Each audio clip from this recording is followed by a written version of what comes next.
Welcome everyone. I'd like to call the Public Works Committee to order. First thing, we need a motion to approve the minutes of the prior committee meeting. I'll second it. All those in favor? Aye. Aye. Opposed? Carried. Okay, with that, I'll turn it over to Mr. Benway for the Parks, Rec, and Railroad. Okay, thank you, Mr. Chairman. The first item I have is from the Glen Spouts Foundation grant. We received a $4,000 grant award to Up Yonder Farm for part-time help to do programs. I've attached a copy of the letter, and we're actually going to go into finding some part-time for the March through May. So we just want to put the money where it belongs. Right now it's sitting in deferred revenue. That's great. Supervisor Loeb made the motion, seconded by Supervisor McGowan. Any discussion? All those in favor? Aye. Opposed? Carried. The next one I have is from the Nature Conservancy. They want to donate 2 parcels south of the North Creek Station. The first parcel is just south of our pavilion near the Kellogg facility, and the second one is further down on the east side of the tracks, also just prior to Route 28. It's landlocked. We'd actually gotten 2 parcels from Finch Prine years ago when we first started. Now that they've determined they've purchased the land through Finch Prine and they wish to donate it because it's landlocked, they can't do anything with it. So they wish to donate. It's approximately a half. The map is not very good, unfortunately. It doesn't copy well, but you can see the outline of the actual depot, the pavilion, and then the 2 lots further south. That sounds like a reasonable thing. I'll make a motion. By Supervisor Loeb, seconded by Supervisor McGowan. Mr. Wild? Mr. Chairman, thanks. Are there any restrictions, deed restrictions or anything like that that says we can't do anything with this property? Thank you. I'm all set. Supervisor Hogan? Maybe not today, but in the future, I would like to ask this committee to consider looking at the county use of all of that property along the riverfront there, and maybe discussing whether the county would like to turn that over to the town of Johnsburg. As it stands, the end piece that you see there that's between the railroad complex and these parcels is used by the town a lot. And it's all wooded riverfront. It's not really being used for anything, just for future consideration. Commissioner Aegis?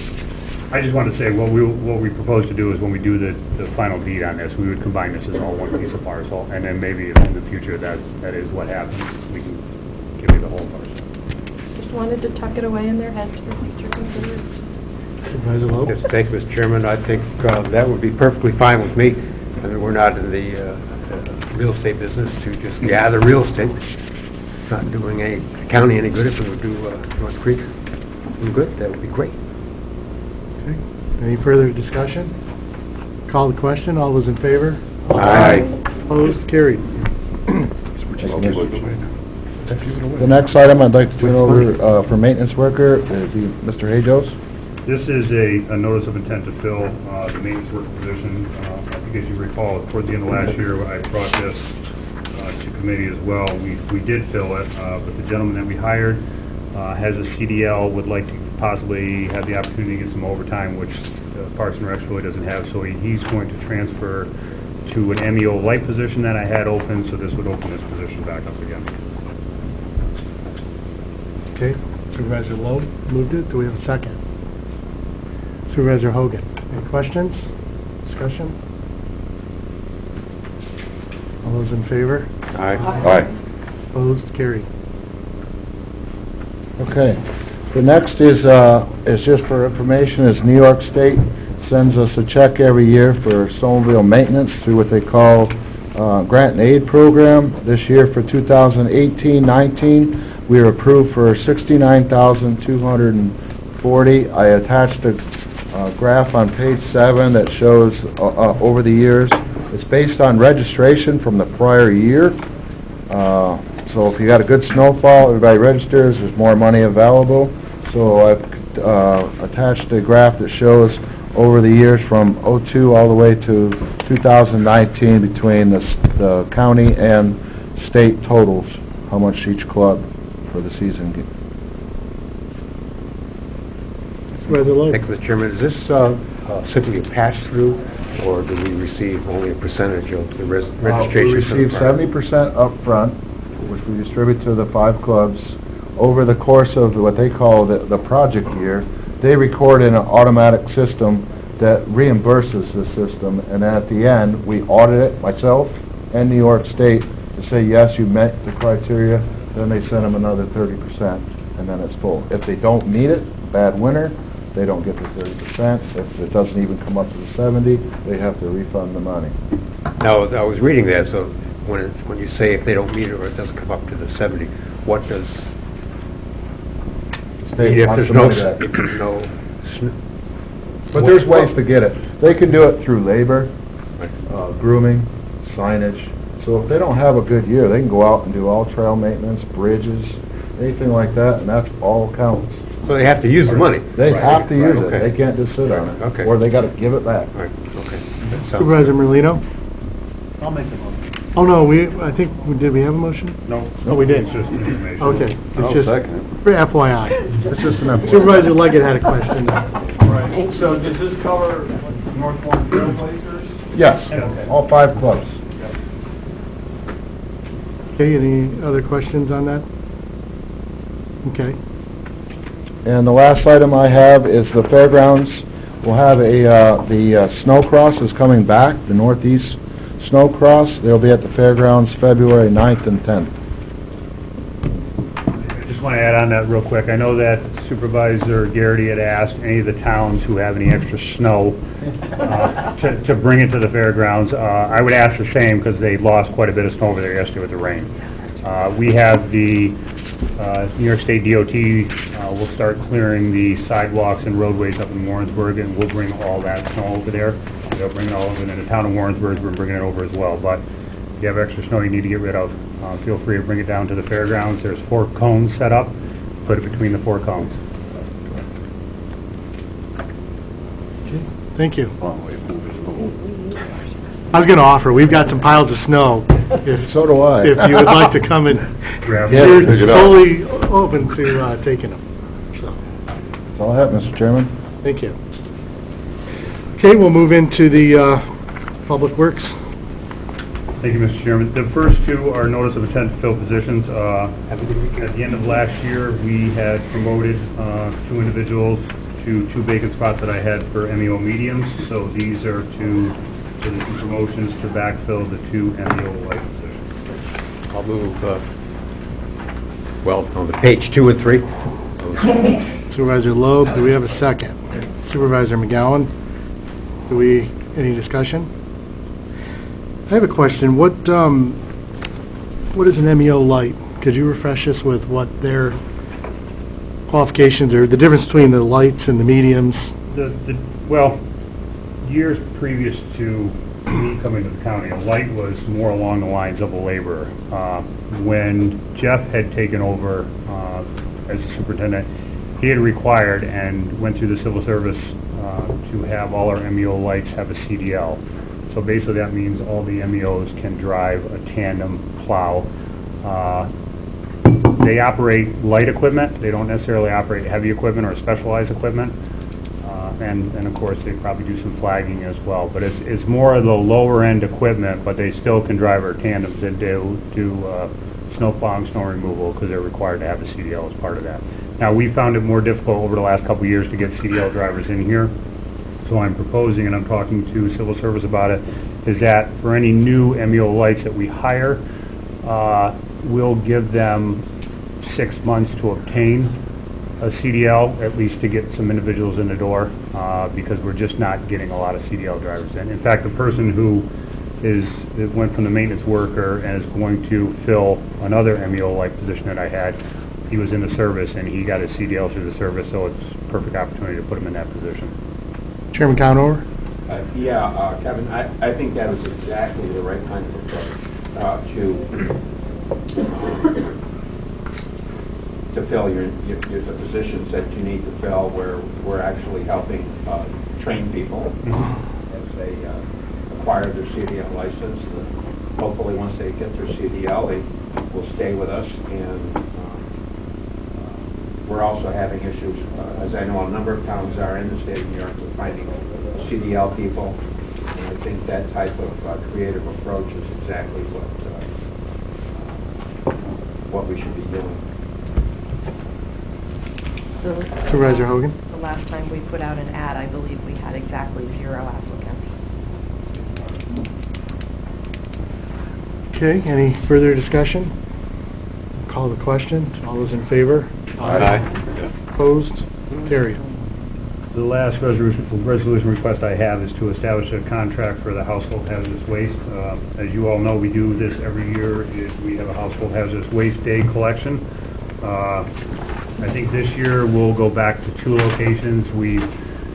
First year we did it, we had it in 2 locations. Both locations were heavily attended. The second year we tried the 2 locations, one being Queensbury, the other being Warrensburg. Warrensburg was not heavily attended. I think we might have had maybe 30 cars at the most. So we opted to sort of every other year do the 2 locations, but each, and every year do the same location, which is Queensbury. We get a significant amount of traffic at the Queensbury one. So this would establish a contract that we put out to bid with Care Environmental to be the vendor to handle the household hazardous waste collection day. Supervisor Loeb, do we have a second? Supervisor McGowan? Discussion. Yes, thank you, Mr. Chairman. A few things. First, when you say Queensbury, is that Ridge Road or Luzerne? It's actually at the Queensbury Town Garage over on Haviland Road. Right behind the town offices. Oh, okay, very good, all right. Is there any way that we could have something ongoing? Like at the Luzerne Road, they have a trailer for, of course they have recycling, but they have a trailer for miscellaneous metal. Is there any way that somebody's cleaning out in January or not on a particular day, and they said, we want to get rid of this stuff. I don't want to wait till June. I don't know when we have this. Usually June. Right, so I would expect that more than half the time that occurs, they just, I'm just burying it in my garbage and throwing it away. Yeah, I mean, there's a cost associated with it. I mean, a lot of that is hazardous material. Do you want it sitting in someone's site for a period of time? I will ask some of the other towns. Would the town of Bolton want something sitting there for a period of time? Probably not. And there's a cost associated with it. Then we'd have to have them come back on a monthly basis to pick up that material.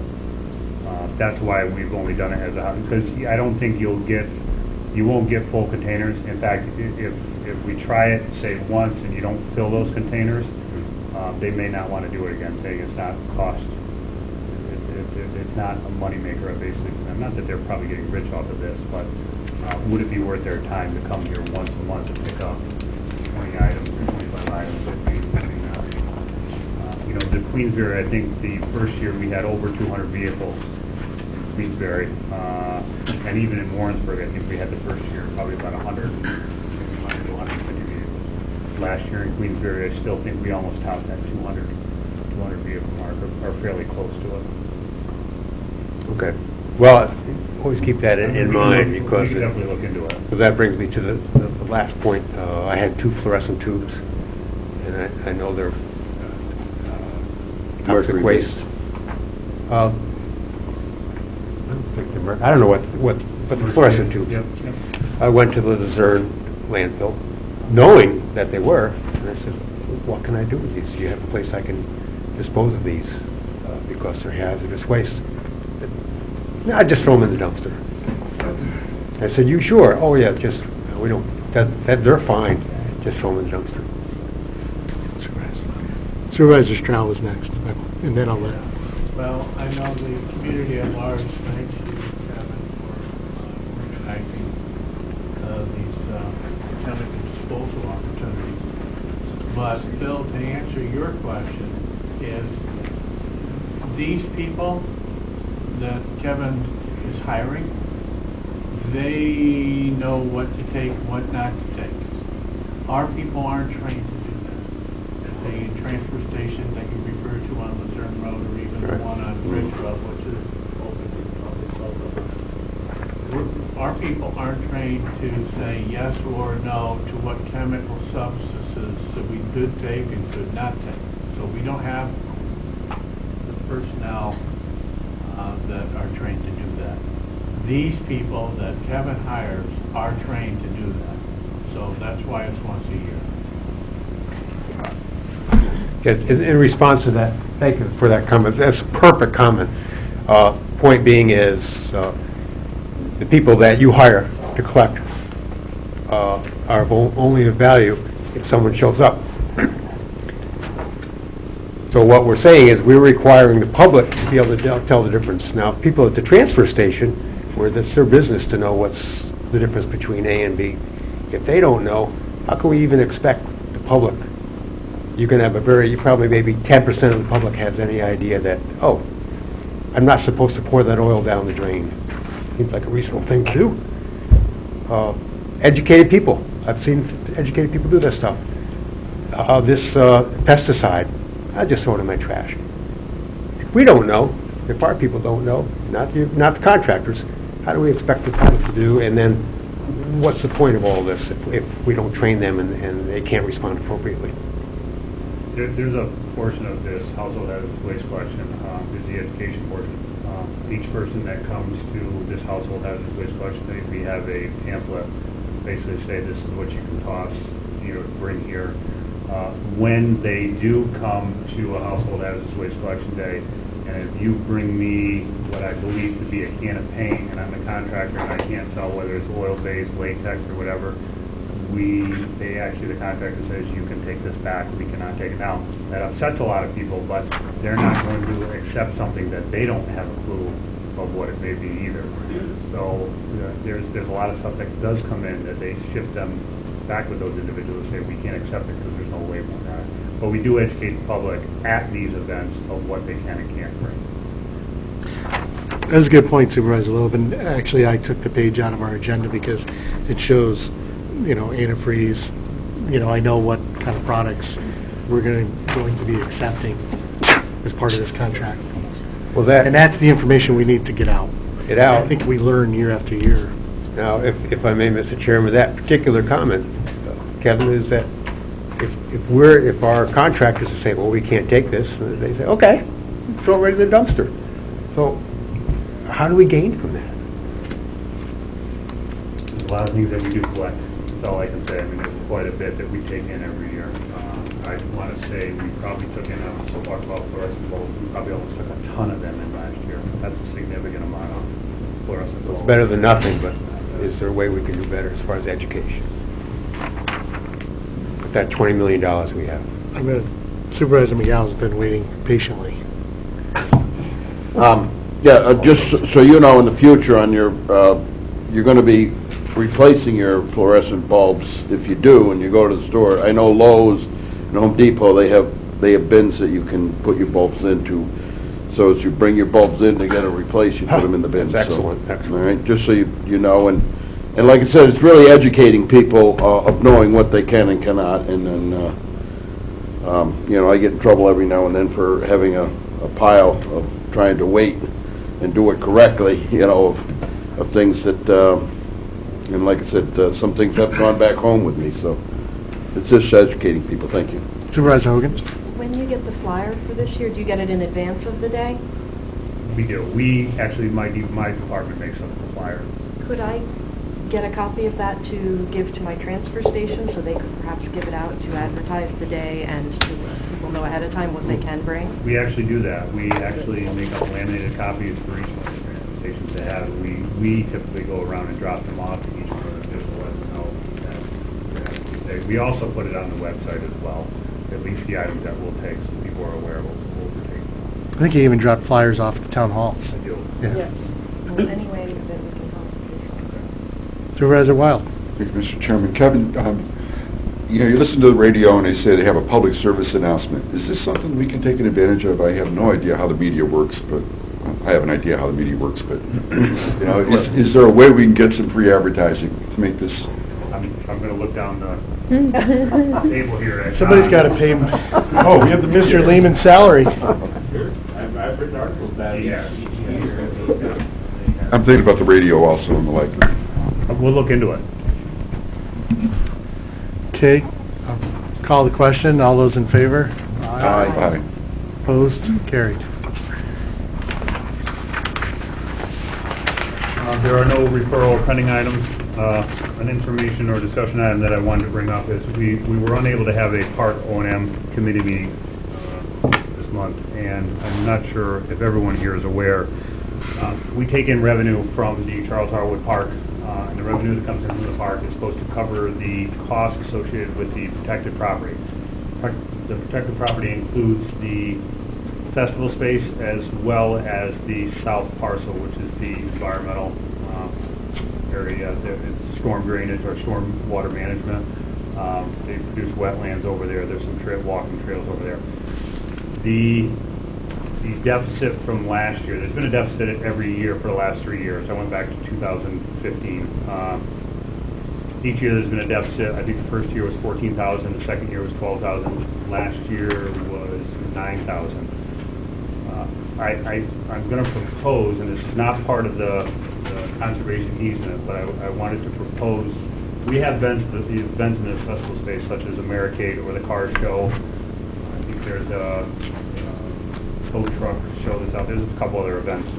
I spoke with the mayor and Dave Harrington about this as well, is when we have events associated with festival space, typically most of those event coordinators are using our Westbrook parking lots. The money that's collected from the Westbrook parking lot, and I might defer to Mike a little bit here, goes into the general fund. There's no resolution that states that it's to go anywhere else or be used. I don't know what it's used for, but it goes back into the general fund. We also collect money on that parking lot on a daily basis for the meters that are associated with that parking lot. What I would propose is to use the money that's associated with events from that parking area to be used on the protected property as well as the festival space to pay the invoices. And now, it's not up to me, it's up to you. These events are associated with the festival space, that they're using the parking lot, they're renting the parking lot from us at the same time. I just thought that this may be to cover the cost, so we're not in a deficit and we're having to come up with money to pay for, like the mayor's out right now, money that we haven't paid him from last year, and I believe one of the environmental groups that just funneled through soil and water did some inspection work out there, and they haven't been paid for their invoice for last year yet. So I wanted to put it out to the committee. Again, the rest of the money that's collected from the meters for the rest of the year for just normal daily parking, again, it goes into the general fund. And it doesn't state anywhere that there was never a resolution to state that it should go in here. Now, the conservation easement talks about Westbrook Road and meters on Westbrook Road being used to cover some of the expenses on what they refer to as the protected property, which covers the festival space as well as the south parcel. But it never stated anything in that conservation easement about Westbrook parking lot, which it's a parking lot, it's a parcel, it's not affiliated really with Westbrook Road. So I wanted to put it out there to the committee. This will have to probably go back through Park O&M. Sorry, Gene. I didn't. We had a meeting about this, I can't remember when it was now, Kevin, with the mayor a couple weeks ago. And what we didn't understand in my office that there was a difference in the collected money for the parking, all right? And once we realized that, and I'm just going to throw some terms out here that we use, one is an hourly parking rate that we collect on the meters, and the other is a rental that's associated with an event, okay? So what we've done now is we've set up two different accounts. Basically, the rental revenue that is associated with an event is going to be put into the account so that it can be paying these bills. And we should be able, with that, from the figures that I saw, cover the deficit. And what we're going to do is, because we haven't closed the books yet for 18, we're going to make that work to cover what happened in 18. right? And Rob has been working on that. He's out today, but I think we got that covered. So going forward, and Kevin, thank you for sending us all that information. We just need to make sure that when the revenue comes into us, it's labeled as rental for an event or just parking. And then we can divide it into the two accounts, and that way we can use it to pay the bills for maintenance when it comes out of that. And the reason, and Mike, I'm going to cut you short here real quick. Rob and I spoke yesterday, and I said to Rob, I wanted to bring this through committee first because there is no resolution to state where this money should go, or you should be creating that separate account yet. Yeah. So that's why I wanted to bring it back to committee and have the committee determine how they want to proceed. Okay. I agree with that, but we're already kind of working on it. So. Supervisor Merlino? Yeah, we were going to discuss it at O&M the other day, but we had to cut it short because the meeting was so long. I'm happy you agree with that, because that's what we were going to bring up. But the only other thing, not all events rent the space. Correct.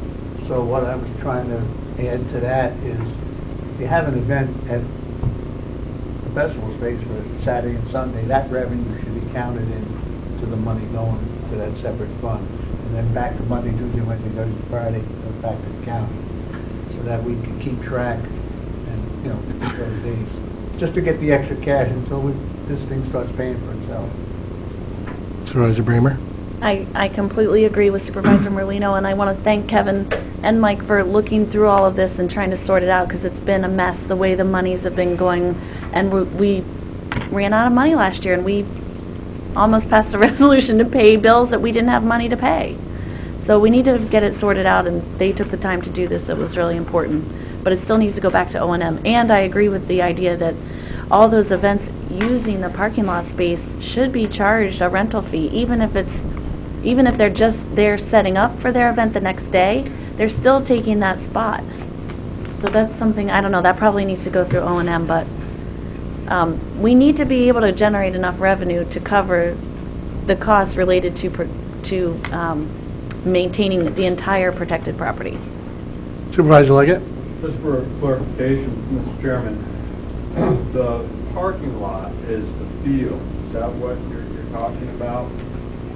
The parking lot, is that the field? That's not. That's Westbrook parking lot is actually the paved parking area just outside the festival space.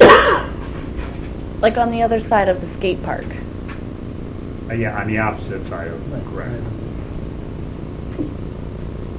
So, yeah, it's just, okay, thank you. Okay, do we want a resolution? Do we need to do a resolution?